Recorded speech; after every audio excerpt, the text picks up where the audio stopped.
Hay un chileno que vive en Estados Unidos, que es un capo, es un referente internacional en agroecología, es académico de esa cátedra en la Universidad de California, en Berkeley, se llama Miguel Altieri, está con nosotros, y hay un seminario en el INDAP, y están pasando cosas en Chile que están relacionadas con la agroecología. ¿Cómo estás, Miguel? Muchas gracias, muy bien, muy amable. ¿Muy bien? Sí.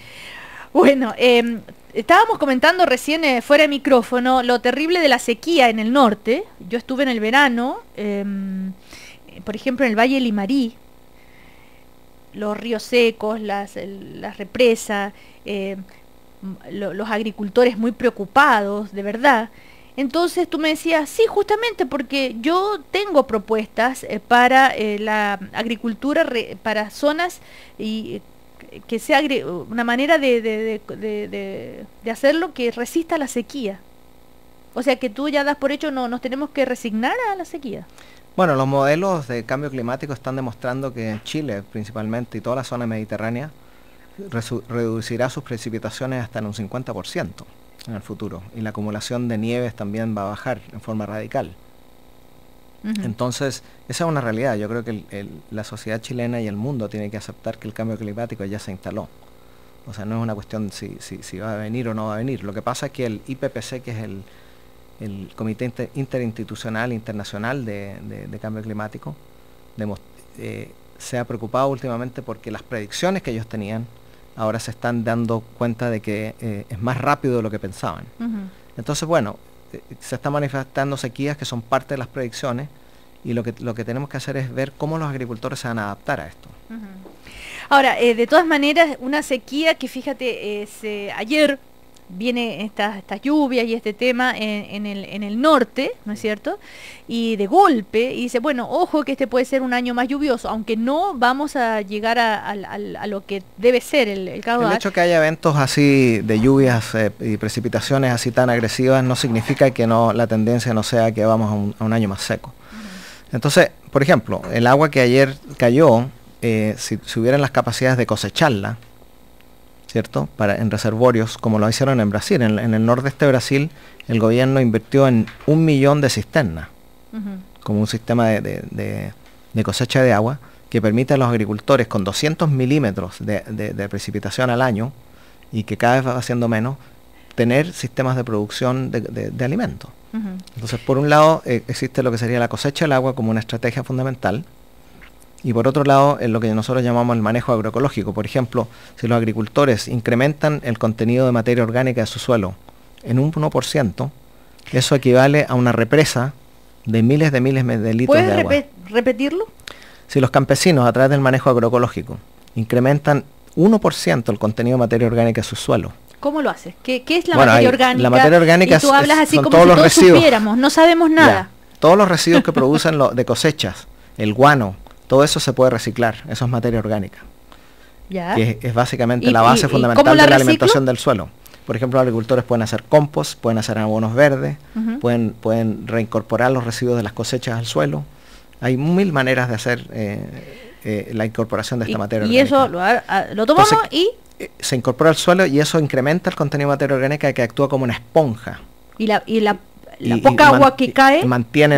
Biológicamente mantiene el agua en el suelo. Entonces, incrementar en 1% el contenido de materia orgánica en un suelo equivale a una represa de miles de litros. ¿Y cómo hago para incorporar el 1%? ¿Es mucho? Bueno, hay que trabajar con que los agricultores aprendan a pero me refiero, ¿se requiere mucho compost? No se requiere mucho. Depende del estado inicial del suelo, pero con aplicaciones de 10 toneladas por hectárea, tú puedes incrementar en 1% el contenido de materia orgánica de tu suelo. Ahora, hay como decíamos, un seminario al cual tú vienes, ¿no es cierto? Que es que del INDAP.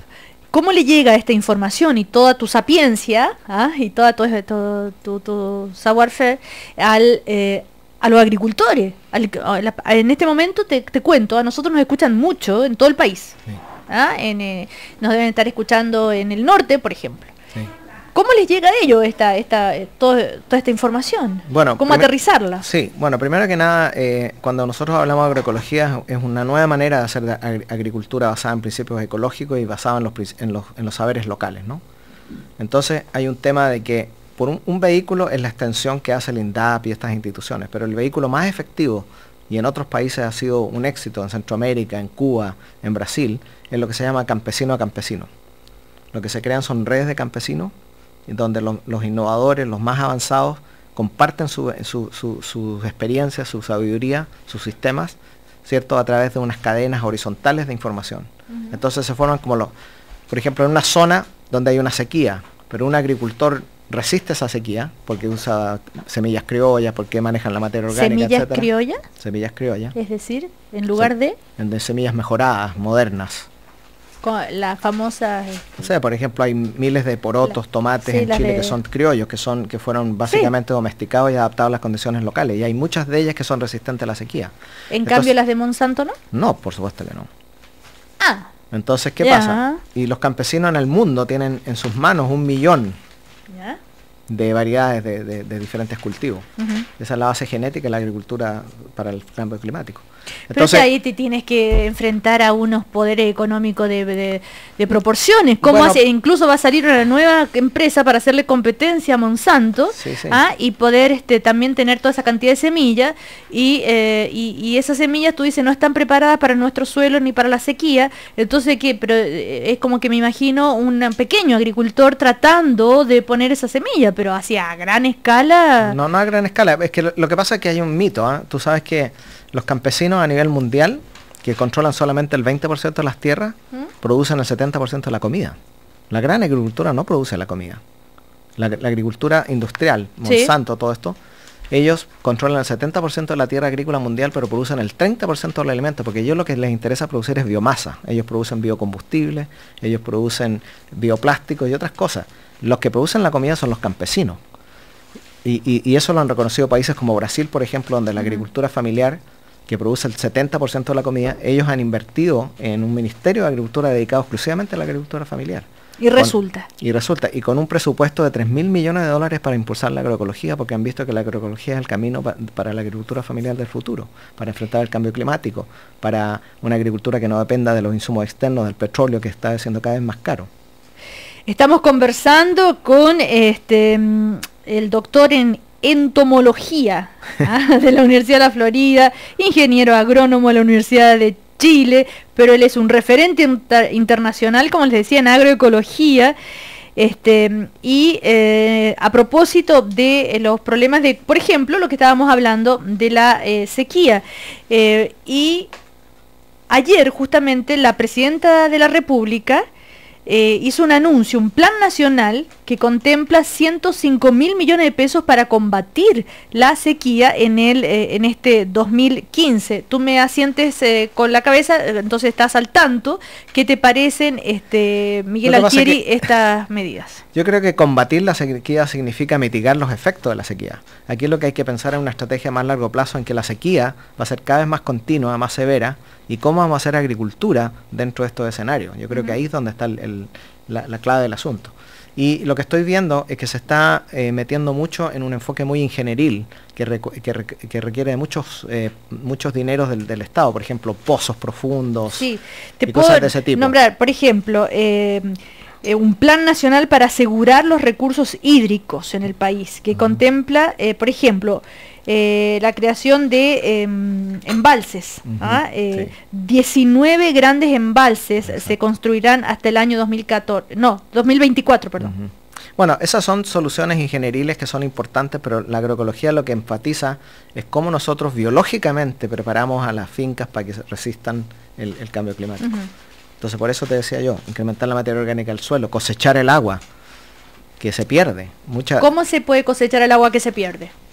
Hay sistemas de cosecha de agua a través de pozos que no son pozos profundos, sino que tú lo que haces es, por ejemplo, los techos de las casas, se pueden colocar canales que te llevan esa agua a un pozo que después tú puedes utilizar para regar tus hortalizas. O sea, tú puedes crear jardines que alimentan a toda una familia solamente con el agua que capturan en esas épocas donde cae el agua y después ya no cae más agua.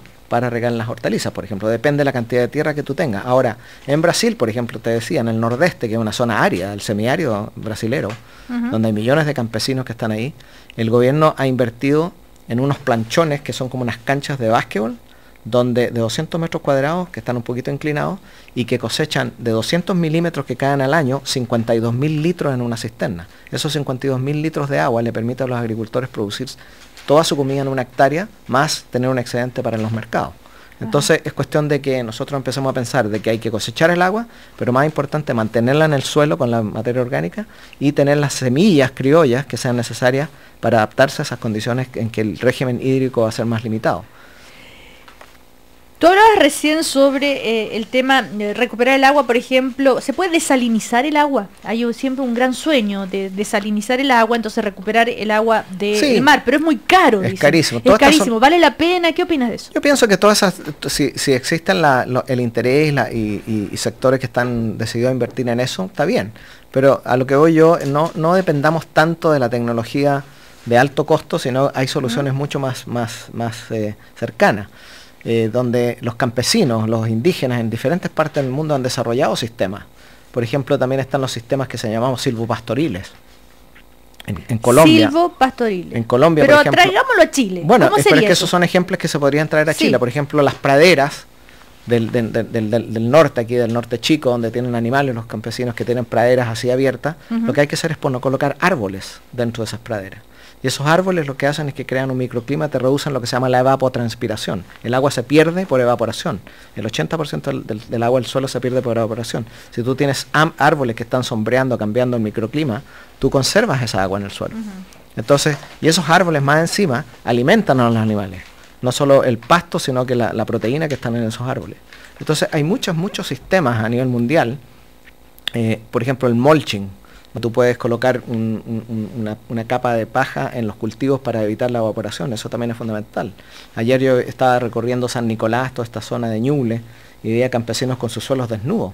Ellos riegan, ya le hicieron pozo, riegan, más encima riegan durante el día y se les pierde el 80% del agua. O sea, no conozco estupidez más grande que regar durante el día. Exacto. Y que... Pero los agricultores no tienen tiempo en otro, entonces lo hacen. Pero si vas a regar en el día, tú tienes que cubrir tu suelo con una capa de mulch, que se llama, que es una paja, como un colchón de paja que se coloca en el suelo que te evita la evaporación. Entonces hay muchas medidas, como estoy hablando, que son más de diseño biológico que ingenieril. Que más que los embalses y todo eso. Exacto, exactamente. Después, en el tema de la desalinización, tenemos el tema del uso eficiente de la poca agua que va a caer, hacernos cargo que la sequía llegó para quedarse porque tiene que ver con el cambio climático, por lo tanto, tomar medidas inteligentes para aprovecharla mejor. Si nos está escuchando, como te digo, un pequeño agricultor en este momento, ¿qué le diría?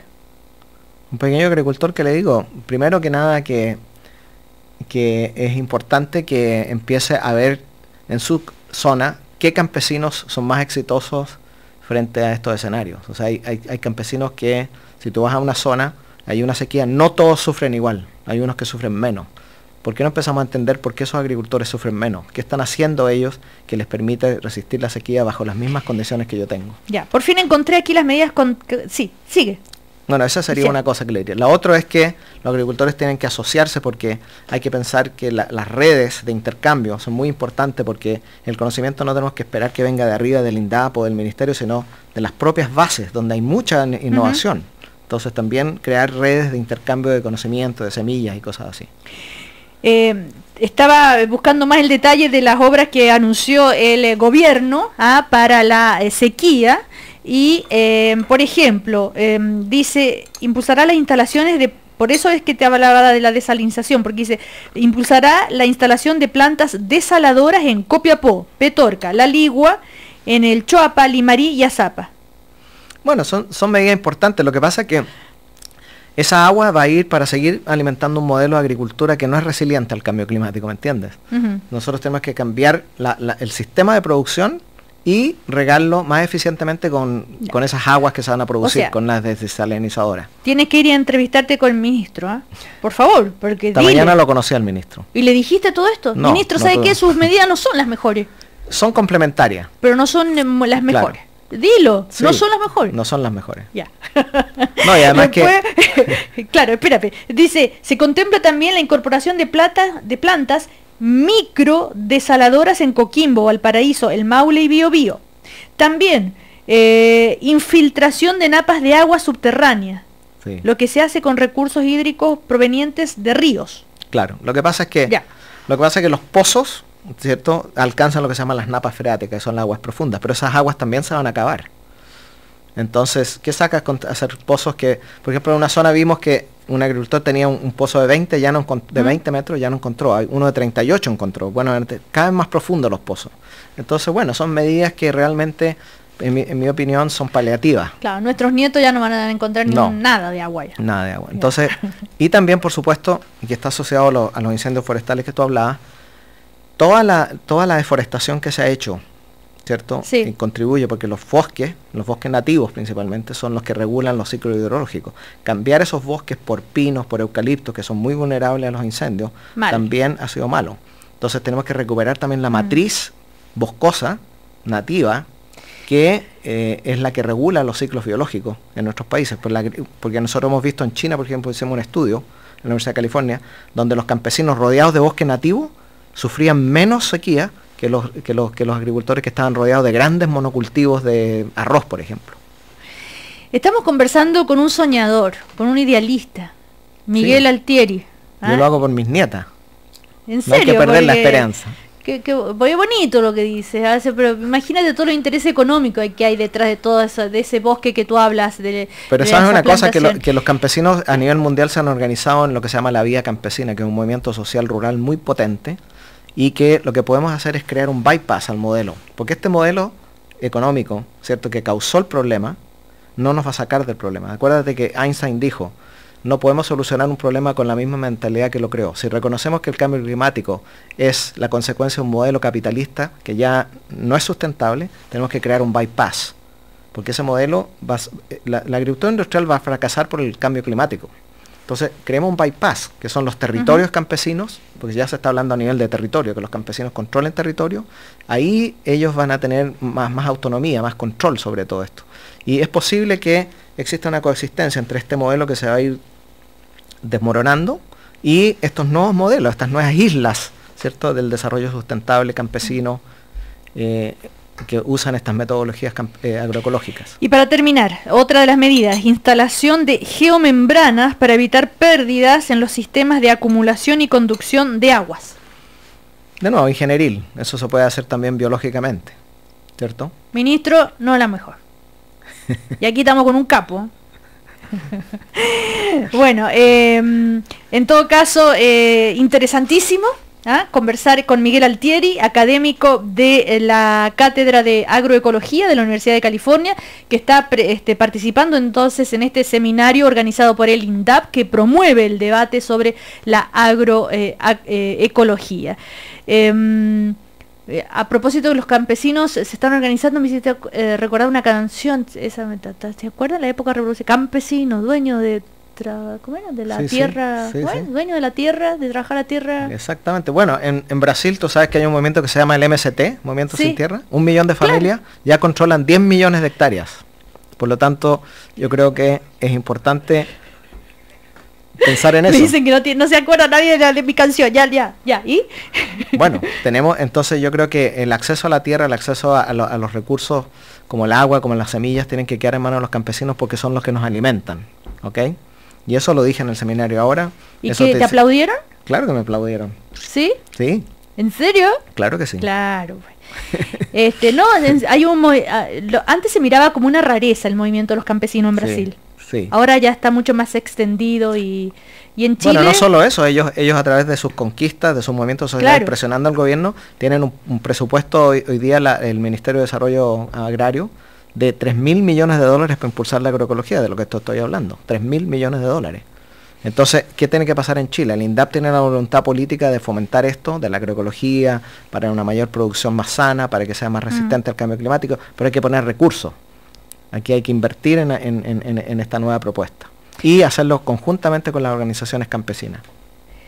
Bueno, nos llegan algunos Twitter, te cuento, y dice, tiene razón, es estúpido regar durante el día, como en las municipalidades de Santiago, Cerro Santa Lucía, o en Providencia, que riegan los parques de día. Después, qué interesante entrevistado, qué bien lo que dice los árboles. Mira, por ejemplo, Peumo.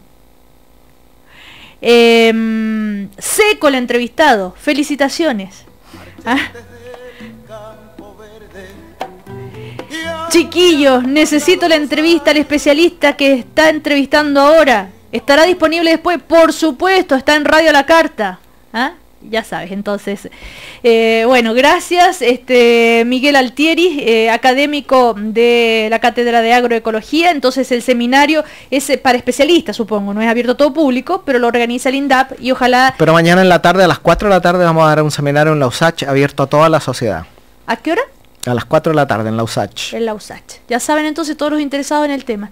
Que te vaya muy bien, Miguel Altieri. Bueno, muchas gracias. Que tus gracias. sueños se cumplan para que nuestros nietos tengan agua. Muy bien, Chao. muchas gracias.